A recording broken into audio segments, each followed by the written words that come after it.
మీ 4వ తరగతి ఫీజు వచ్చేసి స్కూల్ ఫీజు 25,000, వ్యాన్ ఫీజు వచ్చేసి నెలకు 2,000, మొత్తం కలిపి సంవత్సరానికి 45,000 రూపాయల ఫీజు అవుతుంది.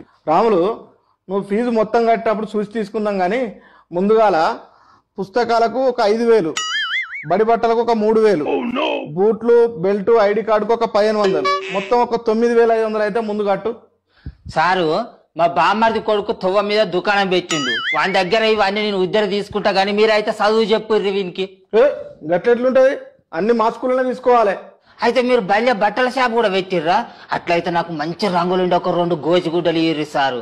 అట్లనే బూట్ల షాప్ కూడా పెట్టిల్లు అంటారు కదా, నాకు ఒక జత తోలు చెప్పులు కూడా ఇర్రి సారు, పుణ్యం ఉంటది.